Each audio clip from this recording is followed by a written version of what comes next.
বন্ধুরা, পুষ্পা কিচেনে আবারও সবাইকে স্বাগত। চলে এসেছি আর একটা রেসিপি নিয়ে। এখানে একটা প্যান বসিয়ে দিয়েছি, দিয়ে দিলাম আমি এখানে 1 বাটি মতন জল। এবারে দেখো, আমি কিছুটা ছোলা কচুর লতি কেটে রেখেছি, সুন্দর করে ধুয়ে পরিষ্কার করে রেখেছি।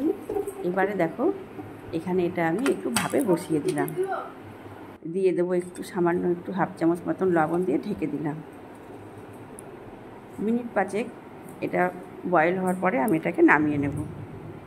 এবার এটাকে নামিয়ে নিলাম, নিয়ে একটা কড়াই বসিয়ে দিয়েছি। দেখো, কড়াইয়ে এখানে শুকনো লঙ্কা দিয়েছি, দিয়ে দেবো কালো জিরে, আর আমি এই তেলের মধ্যেই দিয়ে দেবো একটু 1/2 চামচ হলুদ, 1/2 চামচ লবণ। এবারে দেখো, ফোড়নটা আমার হয়ে গেছে।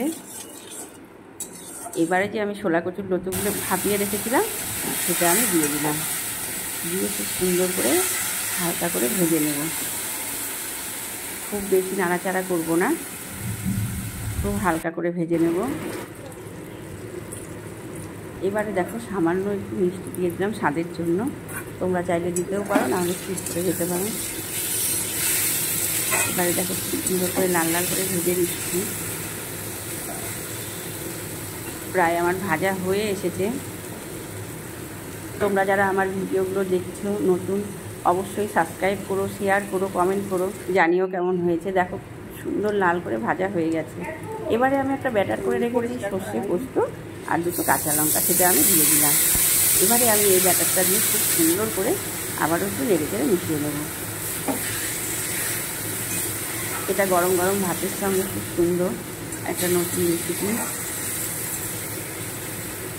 এবারে দেখো, এখানে আমি কোনো জল ব্যবহার করব না। দেখো, খুব সুন্দর একটা কালার এসেছে। আমার প্রায় হয়েও গেছে এটা ছোলা কচুর লতি সর্ষে বাটা। এবারে দেখো, আমি গ্যাসটা অফ করে উপর থেকে দিয়ে দেবো কিছুটা ঘি দিয়ে দেবো। এখানে আমি সর্ষের তেল দেবো না, ঘি দিয়ে ঢেকে দিলাম। দেখো, আমার রেডি হয়ে গেছে কচুর লতি।